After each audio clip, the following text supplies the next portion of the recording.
This is VOA News. Reporting by remote, I'm Joe Ramsey.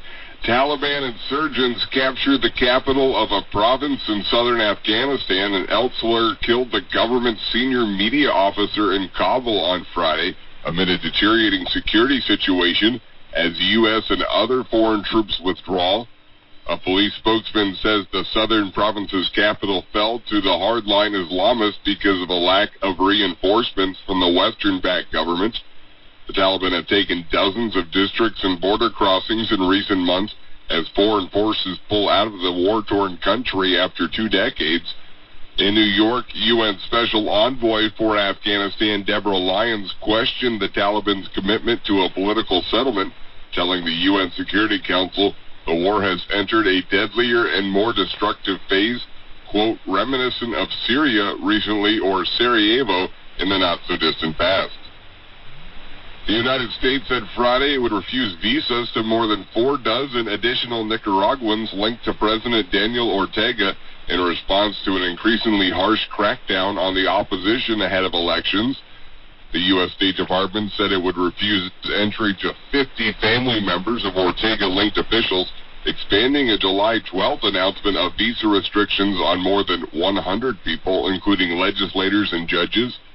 The announcement comes after Nicaraguan authorities detained a 27-year-old former beauty queen who announced a run as the opposition candidate against Nicaragua's vice president, who is Ortega's wife.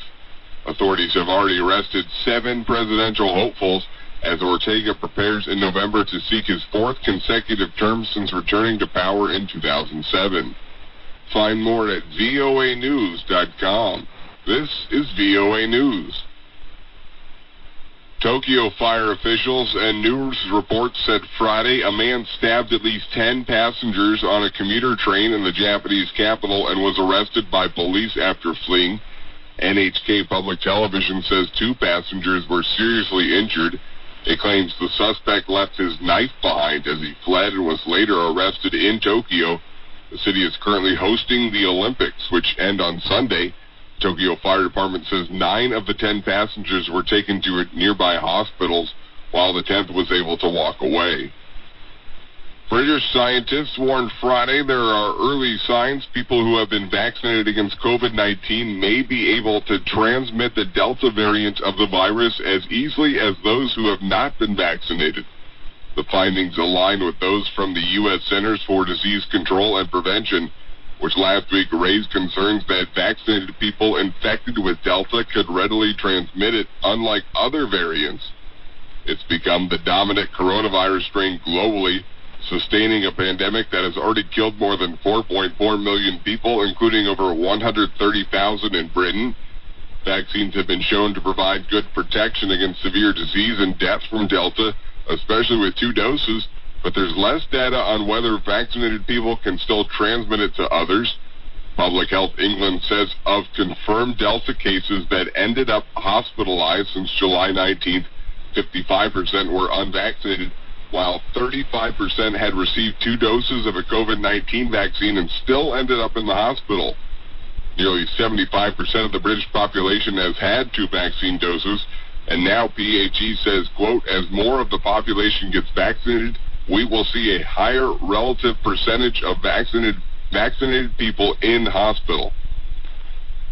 The European Union's drugs regulators said Friday there's not enough data to recommend using COVID-19 vaccine boosters after major EU states said they would roll out a 3rd dose for the most vulnerable in September.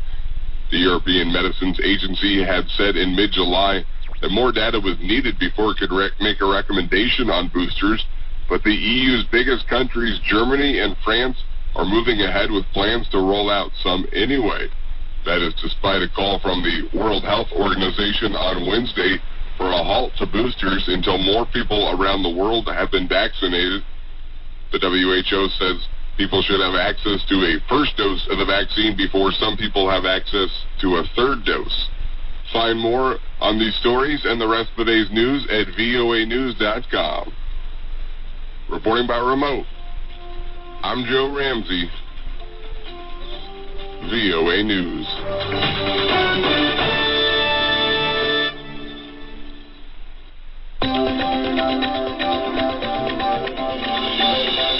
Today is Friday, August 6th, and you're listening to International Edition on the Voice of America. I am Aficionado for broadcasting from Washington, D.C. Coming up, UN warns of humanitarian crisis amid Taliban push in Afghanistan. Taliban have already begun paving their way to Kabul with innocent blood. Plus, Tigray forces capture famed UN heritage site in Ethiopia. It's also a holy site for millions of Ethiopian Orthodox Christians in the Amhara region in the country's north. Also, Australian researchers developed gel to treat Parkinson's disease.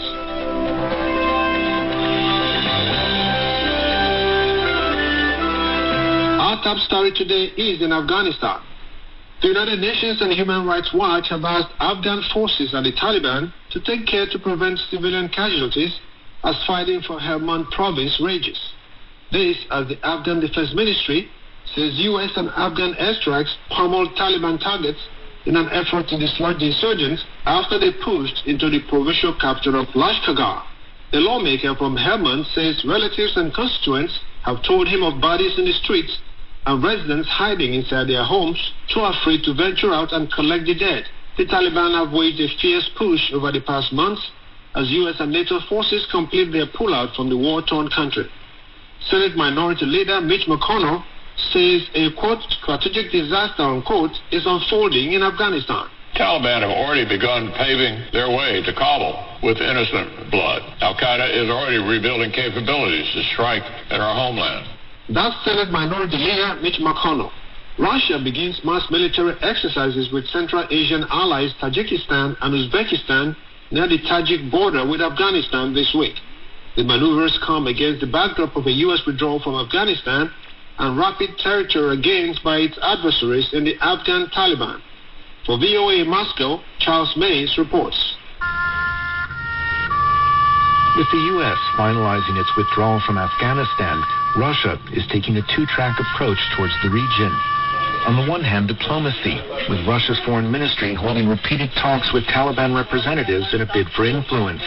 On the other, a show of force, with Russia's military joining Central Asian allies to confront a possible crisis in the making, say analysts. It's good that the Americans are out, and it's bad that the Americans are out at the same time. It's an opportunity, at the same time it's a very grave threat to vital Russian interests. The Kremlin is openly worried that renewed fighting could destabilize Central Asia, a region traditionally under Moscow's sway. Observers say the military may not be the best defense against the prospect of tens of thousands of refugees streaming across the border and spreading Islamic extremism into a region known for weak autocratic governments, poverty, and corruption. Tanks against extremists are pointless. They're only there to show that Russia's political power in the region has always been and will always be. But a different and more controversial question is what kind of Taliban might be coming to power. Russia has long maintained a large base near the Afghan border in Tajikistan, and Moscow says it's ready to come to allies' aid under a collective security agreement if necessary. Officially, Russia still designates the Taliban a terrorist organization. But having fought its own deadly decade-long war in Afghanistan in the 1980s that ended in withdrawal, few think the Kremlin is eager to engage again militarily. But ignoring the Afghan issue is also not an option. Russia has lots to lose. America can walk away from Afghanistan and forget it as a bad dream. They have that privilege. Russia cannot. As the American role in Afghanistan comes to a close, some in Moscow say the U.S. has been forced to learn the Soviet lesson of the limits of empire. Yet the fast-changing circumstances on the ground offer few guarantees for what comes next. Charles Mains for VOA News, Moscow. Forces from Ethiopia's Tigray region have taken control of the town of Lalibela, whose famed rock-hewn churches are United Nations World Heritage Site, and residents were fleeing. Two eyewitnesses told Reuters on Thursday. Soria Ali of Reuters reports. Lalibela's famed rock-cut churches are a United Nations World Heritage Site. It's also a holy site for millions of Ethiopian Orthodox Christians in the Amhara region in the country's north. A resident of Lalibela spoke to Reuters by phone and said he saw hundreds of armed men speaking Tigrinya. the language of ethnic Tigrayans walking through the town on Thursday. He said they were not speaking Amharic, the language of the people of Lalibela, and were wearing different uniforms from those of the federal military. He said forces from the Amhara region, which are allied to Ethiopia's central government, fled on Wednesday night together with local officials. A second man told Reuters by phone he left Lalibela on Thursday morning as Tigrayan forces were arriving. Reuters could not independently verify the eyewitnesses' information, and spokespeople for the Prime Minister, the Ethiopian military, and the government task force on Tigray did not immediately respond to requests for comment. Fighting has spread from Tigray into two neighboring regions, Amhara and Afar, in recent weeks, forcing around 250,000 people to flee. Senior officials from the United Nations and the United States government who visited Ethiopia this week also raised alarm at the widening of the war in Tigray to other parts of northern Ethiopia. That's Rory Ali of Reuters. France has stepped up coastal patrols, but migrants are still crossing the perilous channel to Britain. Lucy Field of Reuters has more. At the break of dawn on a beach in northern France, a dozen migrants set off for England on an inflatable dinghy, waving at a man who sees them off. A police patrol had just driven past. France and Britain agreed last month to deploy more police and invest in detection technology to stop illegal migrants crossing the channel, one of the world's busiest shipping lanes, on overloaded rubber boats. They often struggle to stay afloat, and some drown. But French police can only stem the flow, not stop it. The migrants are numerous, the shore long, and the smugglers adept at evasion. You can see England from France on a clear day, but it's a perilous crossing, says Gendarmerie Captain Ludovic Colli. The migrants who try to cross over to England are not sailors and aren't really equipped to deal with the North Sea. This channel is extremely busy. There are particularly dangerous currents midway. France has stopped twice as many attempted crossings in the first half of this year compared to the same period last year, officials said. That's 481 crossings in 2021, while 412 small boats successfully reached British shores.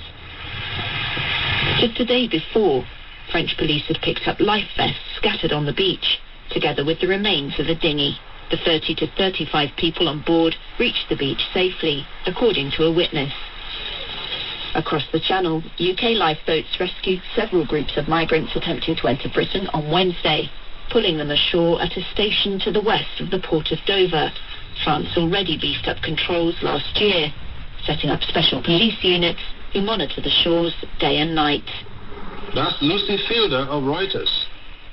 Dozens of migrants, including children, were brought ashore by United Kingdom Border Force officials on Thursday after being rescued while crossing the English Channel. The group, some carrying few belongings in plastic bags, were picked up by UK authorities while making the dangerous 21-mile journey by boat. The group were tested for COVID-19 before being led off to the rescue boat to a processing center at the port of Dover. Border Force officials were seen towing empty rubber dinghies to the port, one containing wooden paddles and a young child's shoes. At least 482 migrants crossed the channel by boat on Wednesday, the record daily number, the Home Office said on Thursday. The British government says it wants to make the country less attractive to asylum seekers. Under proposed legislation, those trying to enter illegally will face up to 4 years in prison. Australian researchers say they have developed a new type of gel that could radically transform the treatment of Parkinson's disease and could also help stroke patients.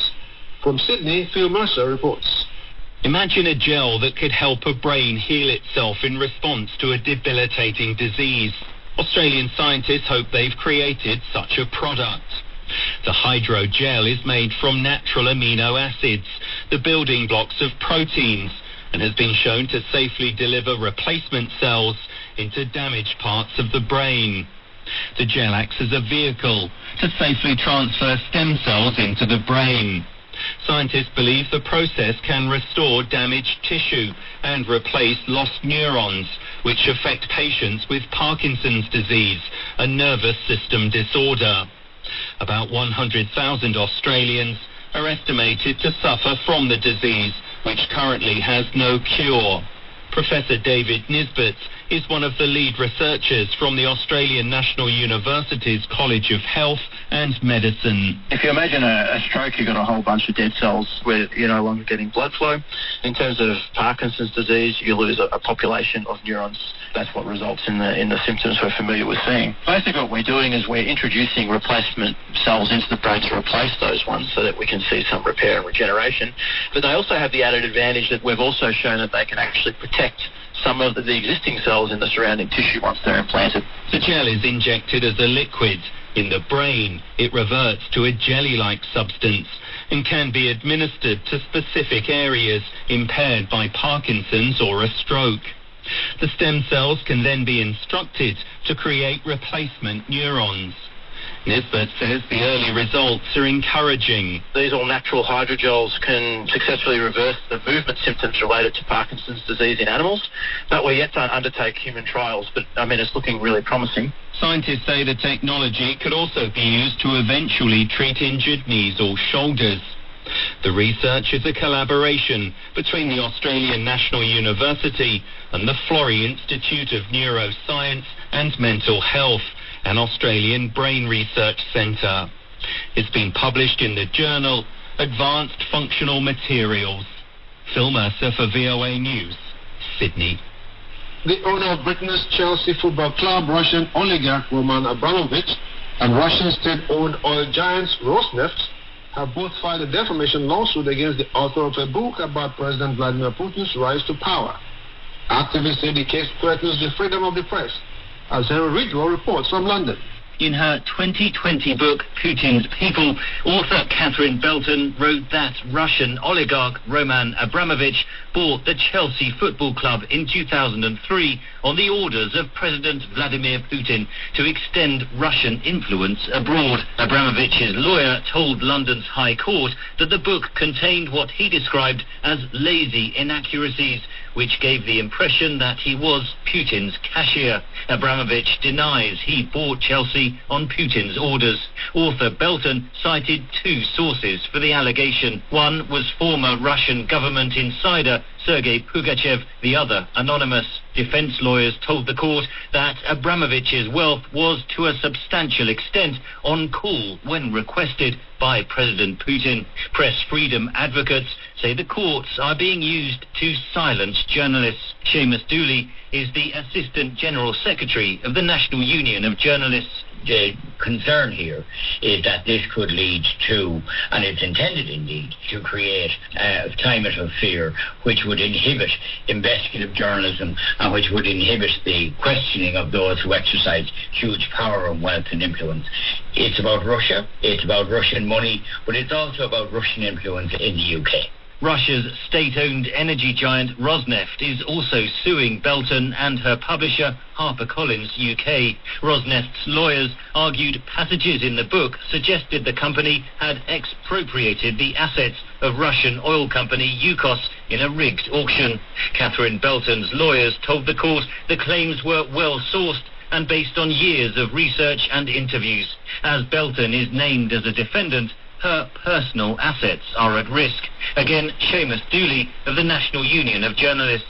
We have to be very clear that there is a right to one's good name. There is a right to protect your reputation. But when defamation law is used to prevent, as is happening, it seems to me in this case, the legitimate questioning of powerful individuals, when it is used to inhibit legitimate questioning about matters of public interest, then we have to ask if the law is appropriate. Financier and human rights campaigner Bill Browder fears a chilling effect on the media. You're going to have less robust reporting and less controversial books about corruption in Russia and about Putin and about the oligarchs, because everyone's going to be afraid of finding themselves in the same situation. Belton's book was name-checked in a video posted online by the jailed Russian opposition leader Alexei Navalny, in which he claimed President Putin owned a secret $1 billion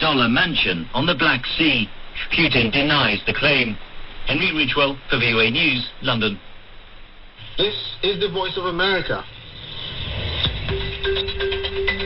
The militant Hezbollah group says it has fired a barrage of rockets near Israel position close to the Lebanese border, calling it a retaliation for Israel airstrikes on southern Lebanon a day earlier. Israel says it is firing back as Prime Minister Naftali Bennett convened a meeting with defense officials. In a statement, Hezbollah said it hit, quote, open fields, unquote, on Friday near Israel position in the disputed Sheba farm area with, quote, dozens, unquote, of rockets.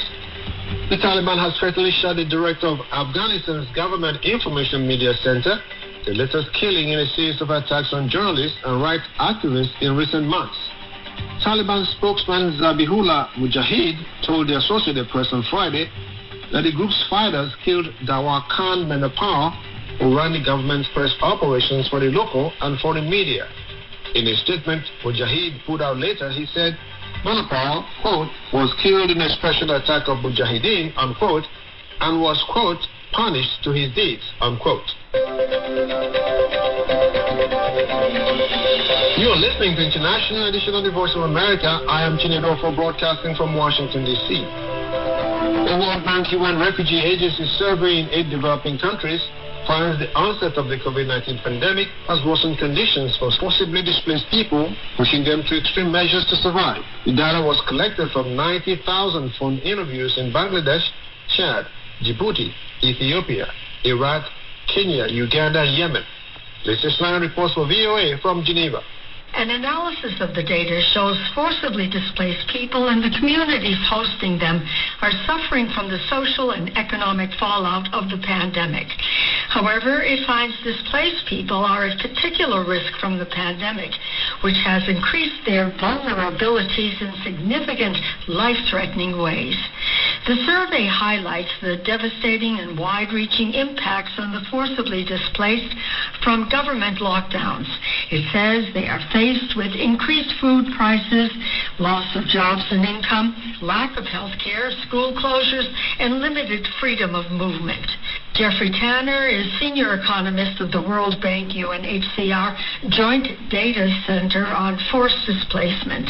He says families who have been forced to flee their homes due to violence and persecution are at renewed risk of losing their livelihoods. For example, we see that 9 in 10 refugees in Uganda and 3 in 4 refugees in Chad reported that their total income had decreased since the pandemic. These households have 2 sources of income: what they earn and what they receive through assistance. They experienced employment losses at rates at least as large, if not larger, than hosts. This loss of income, he says, means displaced people have difficulty paying for food, housing, medical care, and education for their children. Tanner says food insecurity is a huge problem in all countries surveyed. Forcibly displaced households across Bangladesh, Chad, Djibouti, Ethiopia, Iraq, Kenya, and Uganda reported reducing their food or non-food consumption, or both. In Kenya, for example, adults in half of refugee households are skipping meals so that their children have food to eat. And more than 75% of refugee households decrease the number of meals that they eat every day. Authors of the survey note forcibly displaced people rarely are represented in national statistics. They say the continued collection of such data will allow humanitarian and development agencies to target their support to vulnerable groups in ways it will do the most good. Lisa Schlein for VOA News, Geneva. The World Health Organization says shipment of coronavirus vaccine to Africa are picking up while the continent grapples with an upsurge in COVID-19 infections. Again, this is Schlein reports for VOA from Geneva.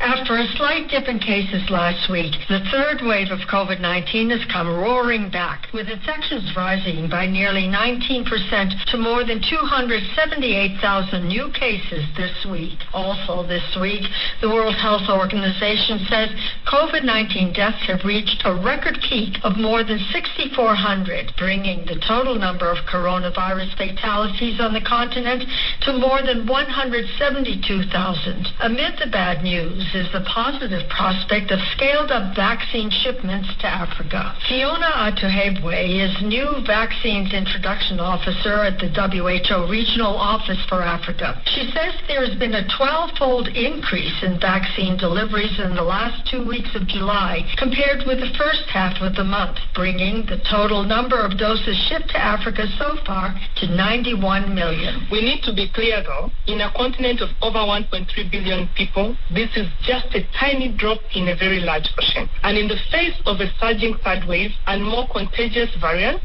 vaccine shortages leave Africa dangerously exposed. We have a very long way to go. With less than 2% of Africans fully vaccinated, we cannot get vaccines fast enough into the arms of the people. Tehepwe says the vaccines arriving from the United States and European Union are expected to continue, and shipments from Britain will start soon. She says around 110 million doses are expected to be delivered to African countries through the COVAX facility and the African Union by the end of September. Beyond September, as commitments by COVAX and the African Union and bilateral deals come through, we hope to meet the target of vaccinating 30% of Africans by the end of this year. But we also need up to 250 million more doses to complement the COVAX and African Union doses to meet this goal. Tehepwe says it would be a dream to have vaccines manufactured on the continent. She says several countries, notably Senegal, South Africa, Morocco, and Egypt, have the capacity to make it, but not from scratch. Lisa Schlein for VOA News, Geneva. Scientists are building new self-healing materials to protect next-generation spacecraft from harsh elements. Plus, the Russian module misfires in space, and MTV turns 40. VOA's Arasha Rabasadi has the week in space. Our atmosphere, as seen from a SpaceX cargo capsule, sure looks peaceful. But as regular watchers of this segment know, Earth's orbit is littered with hazardous space junk just begging to pierce satellites and components of the International Space Station. So scientists in England started work on new polymers to extend the lifespan of hardware sent to space. Stuart Donovan Holmes is head of defense and space at the National Composite Center in Bristol. He tells AP the pilot program tests materials to endure the hardships of Earth's orbit. You've got, UV radiation hitting it. You've got all sorts of dust and particles, and when they, react to the surface of the composite, they can have unexpected consequences, which is something you really don't want in that kind of environment. And so part of doing this program is to test this combination of resin and fiber to see what can work in that environment and give us the kind of durability and performance that we're looking for. To do this, the National Composite Center joined forces with researchers at the University of Bristol, where Professor Ian Hammerton explains the science to the Associated Press. What we have is a polymer that essentially self-heals. So when we expose it in the low Earth orbit environment, the material reacts with the oxygen, reacts with these radicals, and essentially produces a shell over its surface. So it becomes almost like a protective carapace over the surface of the polymer. So it protects what's underneath. Hammerton says some materials currently in use are metal alloys dating back to the Cold War. He says the new lighter and stronger composites could build solar panels or even structural systems. Scientists will get a chance for real space testing when they launch their composites from Earth next spring. In other news, don't worry. That's what cosmonaut Oleg Novitsky told his Twitter followers this week after Russia's science module misfired and caused the ISS to reportedly pitch 45 degrees.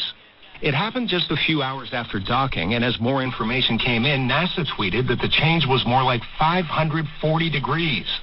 The space agency also confirmed the station is in good shape and operating normally. 10, 9, 8... Finally this week, MTV, that's music television, turned 40. To celebrate, the network relaunched its iconic video of an astronaut on the moon holding the MTV flag. The NASA footage was from the 1969 Apollo 11 moon landing. The MTV flag was not. Arasha Rabasadi, VOA News.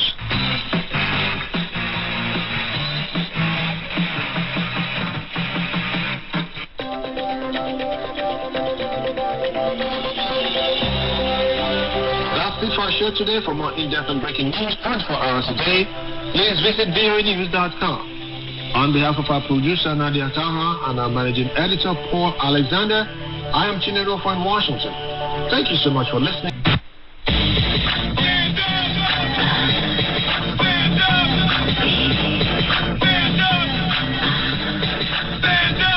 Friends, we can all listen to the sunny side of sports. Great show, bro. This is Sunny Side of Sports. Right here on the Voice of America. Voice of America.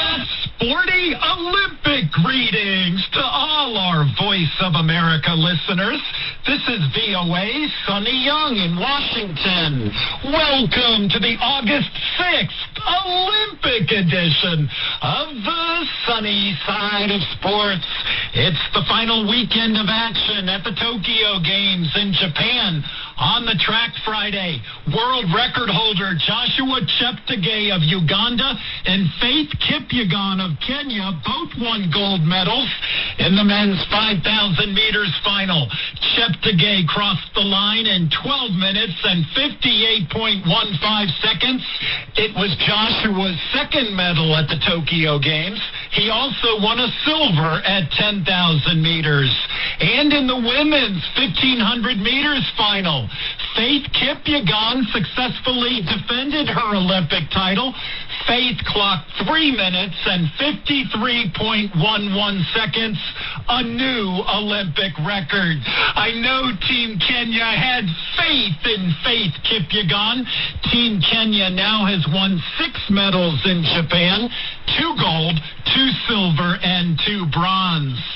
And Team Uganda, with a big boost from Joshua Cheptegei, is having its best ever Olympic showing. The Ugandans have won 4 medals, 2 gold, 1 silver, and 1 bronze. In the men's 4x100 meters relay final on Friday, Team Ghana's quest for a medal came up short. The Ghanaian men were disqualified for a lane violation. The gold medal went to Italy, which clocked a national record, 37.50 seconds. Hi, this is Tatiana McFadden, 17-time Paralympic medalist, 7-time gold medalist, 17-time marathon champion, and you're listening to the Sunny Side of Sports on Voice of America. The men's and women's Olympic marathons will be held this weekend in Sapporo, Japan. I think it's a good bet that African athletes will be on the Olympic medals podium after both races. Since the 1996 Atlanta Olympics, 5 of the past 6 men's champions have been from Africa. And on the women's side, African athletes have won 4 medals in the marathon over the past 2 Olympics. Joining us now with a preview of the Olympic marathons in Sapporo is the energetic Andy Edwards. Sporty Olympic greetings, Andy. Sporty Olympic greetings, Sonny. It's one of the perks of journalism that sometimes, just sometimes, you get to see backstage at sports events. A reminder that these stars are human beings, and the mundane demands of packing your bag, turning up on time, and being ready applies to them just like the rest of us, and things don't always go to plan. It is the insight you can have from observing and interviewing athletes in the mixed zone as they pass through after competing and in warming up for their event, and how they control that adrenaline rush, especially in the game of mental chess, which is also the marathon. The weight of history will be upon them when they go to the start line in Sapporo in northern Japan. The women at 7 a.m. local time on Saturday, the men 24 hours later. The venue was switched pre-pandemic from Tokyo 18 months ago because of fears about the Japanese capital's fearsome heat and humidity in high summer, though average temperatures in Sapporo are now currently running in the low 30s centigrade with high humidity. No spectators will be allowed because of COVID measures, but Eliud Kipchoge, aiming to follow in the footsteps of Ethiopia's Abebe Bikila and win a second Olympic marathon gold in succession, has long since adjusted to the situation. But all in all, we respect the authorities, we respect the challenges, as I always say, marathon is life. And we need to take care of the lives of the many people. So it's a high chance, and I respect what IOC and local organization committee of Japan have decided that there will be no fans. That's okay. But I'm excited actually to participate and run in Sapporo. even without funds. Tigray is now 36, but only once in recent years has there appeared to be a chink in his armour, finishing down the field in London last October, and well beaten by the Ethiopian who might offer a strong challenge, Shure Kitata. But the world record holder from Kenya came back to form in April, winning the Enschede Marathon in a world-leading time of 2:04:30. His world record is almost 3 minutes faster, but the Olympic race is on a different level to the big city marathons. No pacemakers is a big factor, despite Kipchoge's Kenyan teammates Amos Kipruto hinting that their trio of Kipchoge, himself and Lawrence Cherono might cooperate in the early stages. The Olympic marathon is not about times, but winning a foot race, which brings the victor's laurel wreath, as well as reward and massive international profile, as Eliud Kipchoge knows full well. Tomorrow, actually, if I win a gold medal, this will be the highest here, because it's my second gold medal. I always value Olympic Games. I really value Olympic Games, and I'm really fighting for it. I'm really training for it. The Olympic Games is as important as any other, as important. I don't think we can actually compare with anything, because always done in every 4 years, and this one is 5 years, and it's being watched by over 1 billion people from all around the globe. So it's really important. If Kipchoge is on top form, he should be able to defy every rival. You might say the women's race on Saturday morning is more open, since although the world record holder Brigid Kosgei is 3 minutes faster than her Kenyan compatriot Ruth Chepngetich, the latter won the world title in torrid conditions in Doha 2 years ago, a real pressure cooker of a race. It would be a major upset if neither Kosgei or Chepngetich failed to win a medal, with others such as the Ethiopians Rosa Dereje and Behane Dibaba likely to be among the leading finishers. An important difference for elite women marathon runners here is the absence of male pacemaking, a big factor in most big city marathons.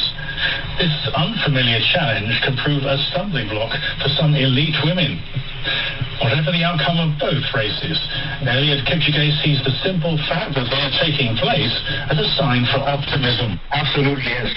Actually, my participation personally, our participation actually as a Kenyan team, and the participation for all the countries who are going to participate in Tokyo Olympic Games is a sign of hope to the whole world. It's a sign of hope in that we are actually preparing for the best moments ever, whereby we are going to have our normal lives again. So there is a light on the tunnel. That's why we are going to Sapporo.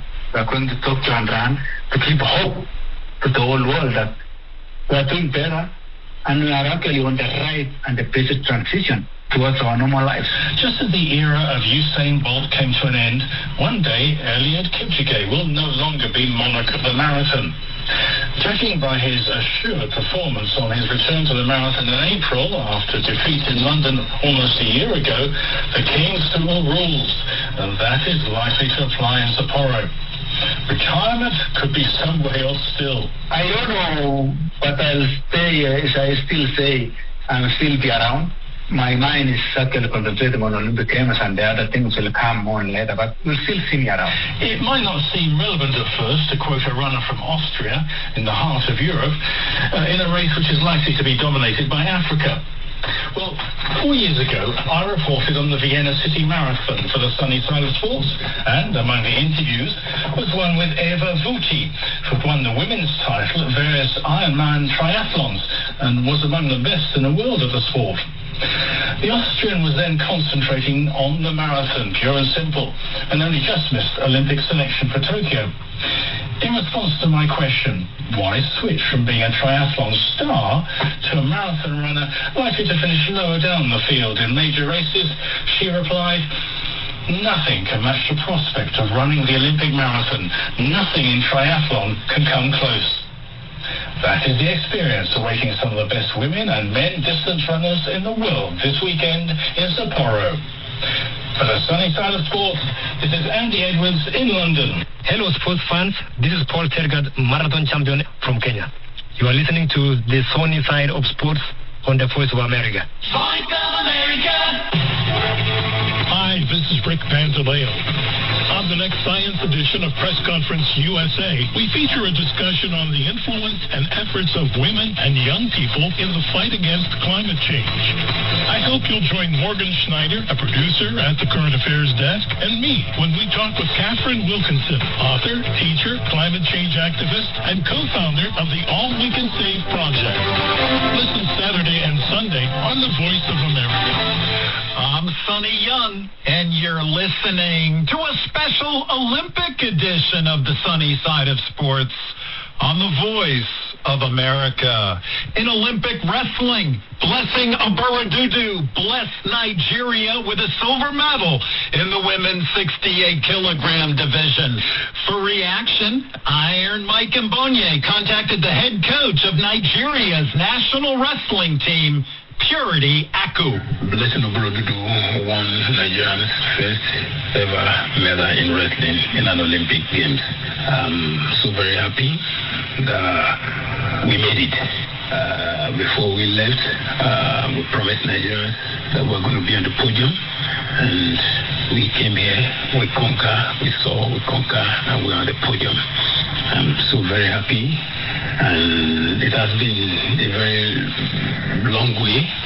We have been working seriously, we have been training, spending, investing a lot of financially, physically, our time towards this preparation, and thanking God that we achieved and we break the record by winning an Olympic medal. Although we wanted a gold, but we had silver, which is very reasonable, very encouraging, and I think if wrestling is properly encouraged, I think we had a lot of potential to win more medals in international levels, especially in coming Olympic Games.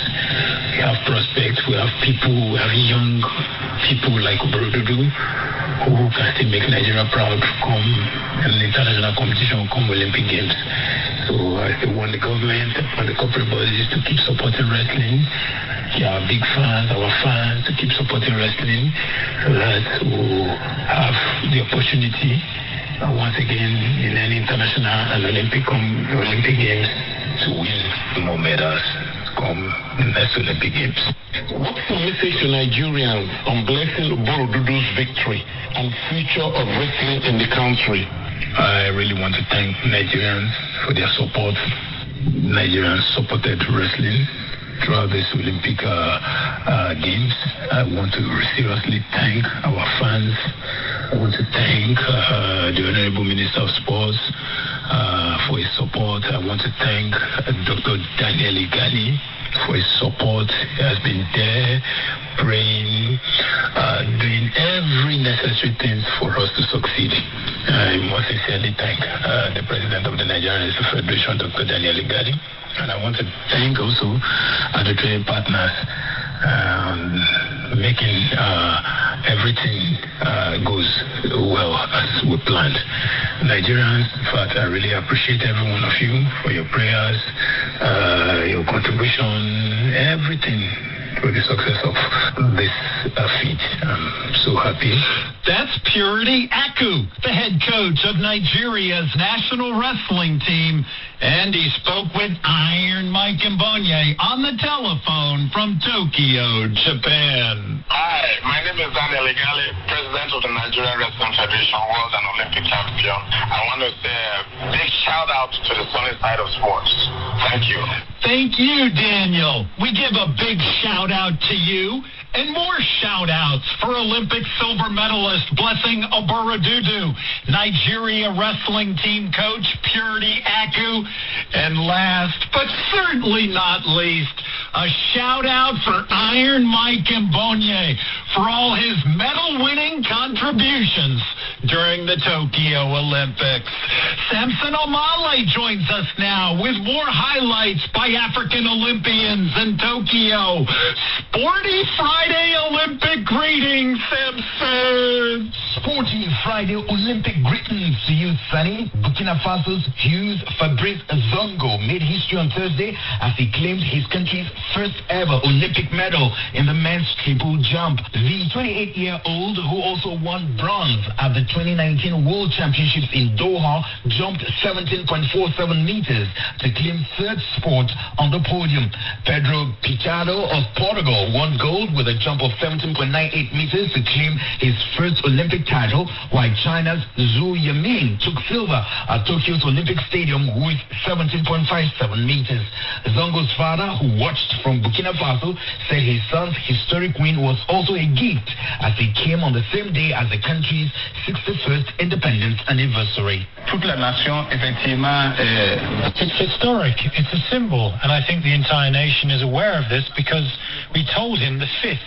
When we saw the program and saw the final would be the 5th of August. I told him the 5th of August, you know, it's a historic date for Burkina Faso. If he can bring us back a medal, it would be great.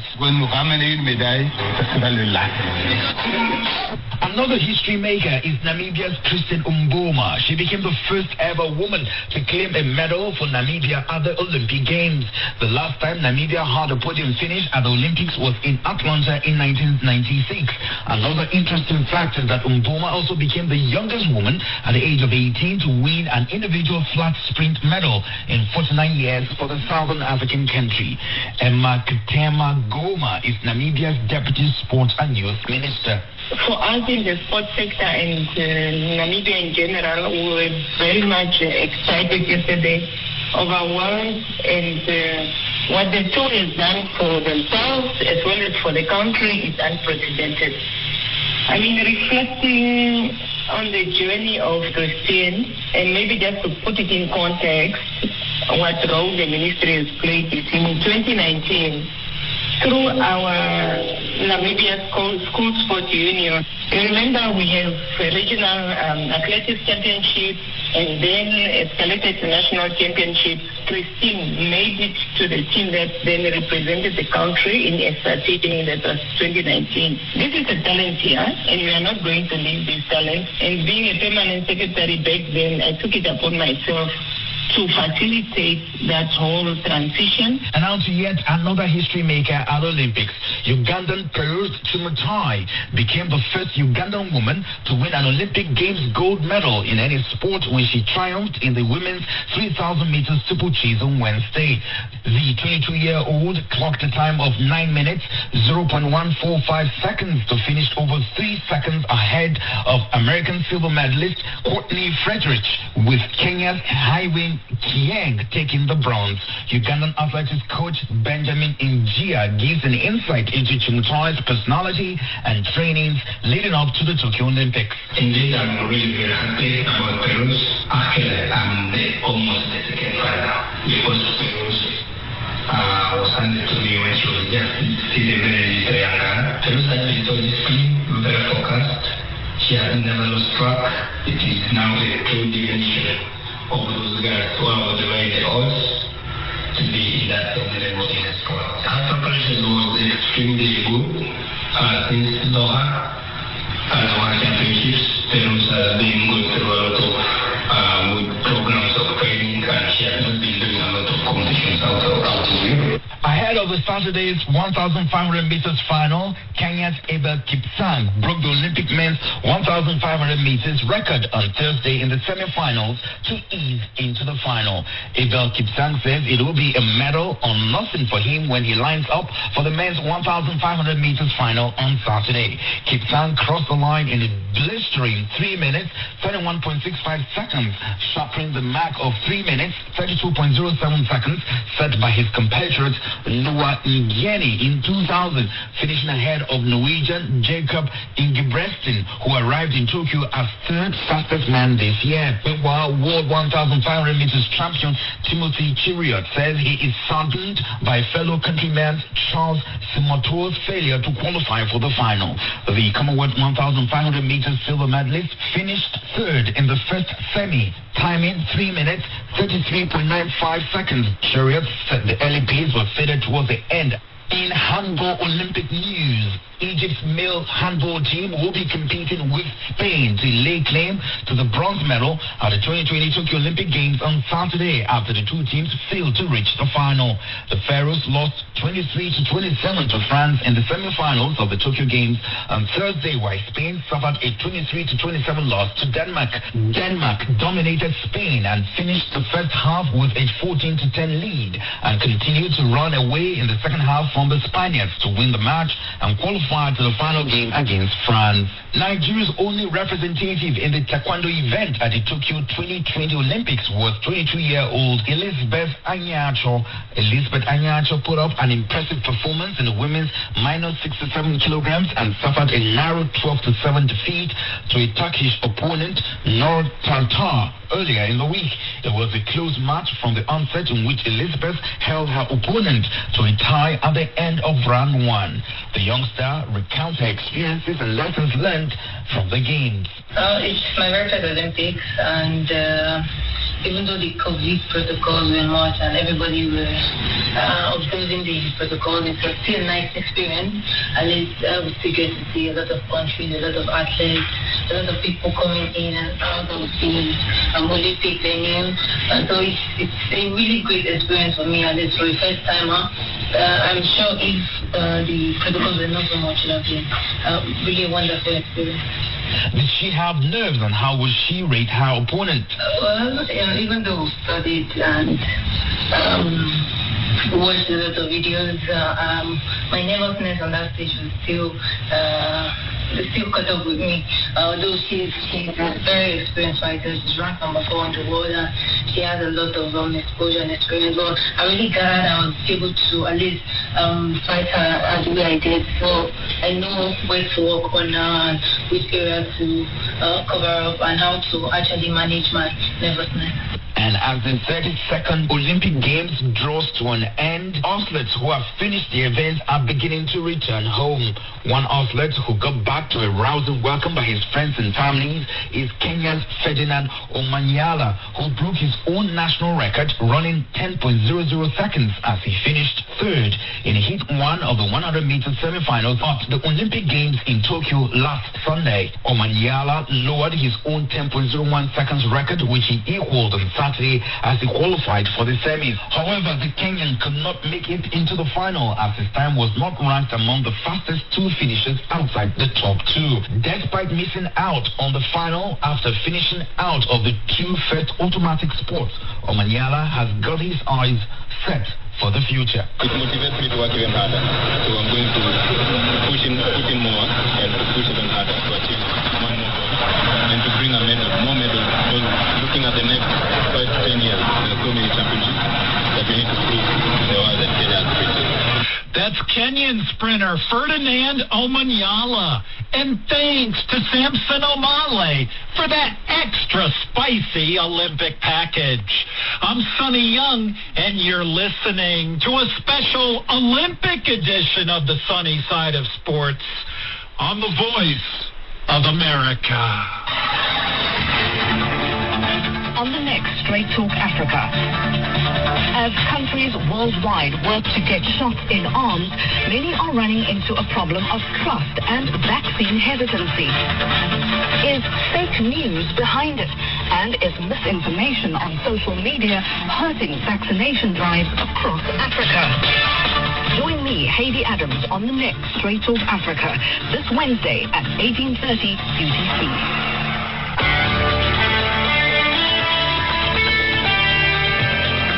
This is a message in the public interest from VOA Africa.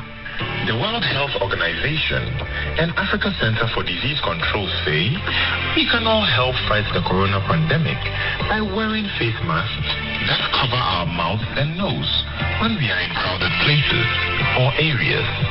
For more information, check with reliable sources such as the WHO and Africa CDC. And remember to listen to VOA for the latest news on COVID-19. That was a message in the public interest from VOA Africa.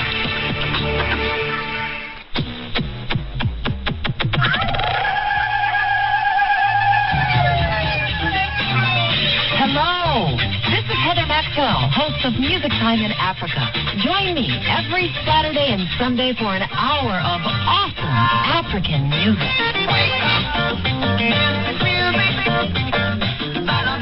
Like to stay on top of new music trends? Breakout artists? New releases? Maybe you just love the classic styles and artists of the past.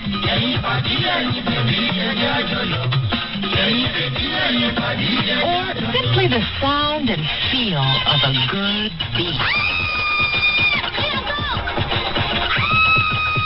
Whatever your pleasure, you can get it every week right here on Music Time in Africa. So join me on your local FM station, Saturdays and Sundays at 1500 and 2000 UTC. Thanks, Heather. I'm Sonny Young, and you're listening to a special Olympic edition of the Sunny Side of Sports on the Voice of America.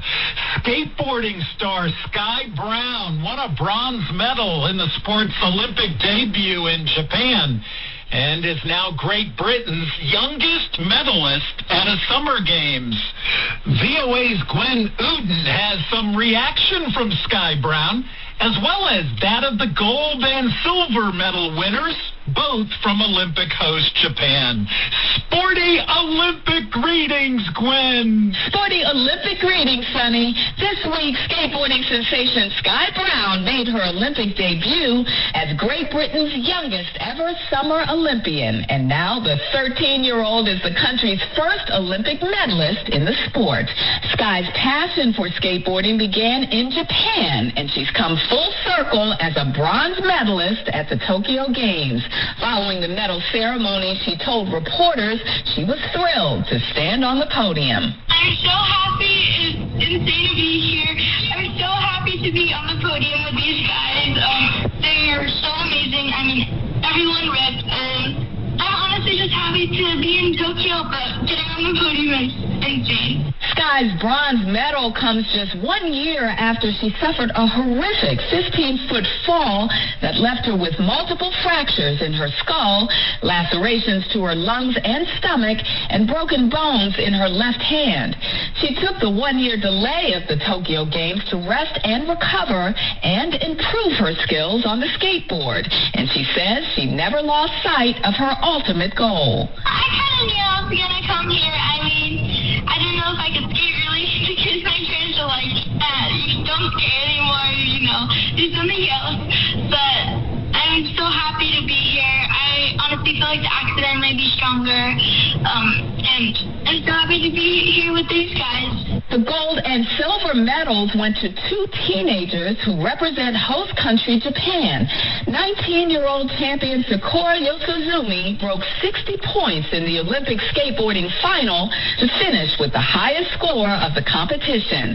Kokona Haraki won the silver, and at 12 years old, she is now the youngest medalist in Japanese history. The International Olympic Committee introduced the world to new competitions at this year's Games in an effort to reach a younger audience. And Sky Brown says the inclusion of skateboarding as an Olympic sport will usher in a new movement of athletes. More people are going to start skating now. Skateboarding is a very beautiful sport, and there's no rules with it, and I hope more people will start skating more. After watching this, people will want to go more. Sky will soon be gearing up for her second Olympic appearance. The skateboarding bronze medalist hopes to compete as a double threat Olympian on the skateboard and the surfboard at the Paris Olympics in 2024. And that is all from me for today and for the week. Sonny, I'll hand it back over to you. Have a good weekend. Thanks, Gwen. And you have a good weekend, too. That's my VOA colleague, Gwen Uden. With 2 days left in the Tokyo Olympics, Team USA remains number one in total medals won with 98. But China is at the top of the official Olympics medals table because the Chinese have won more gold medals, 36, than the USA, which has 31. The Chinese have 36 gold, 26 silver, and 17 bronze for a total of 79 medals.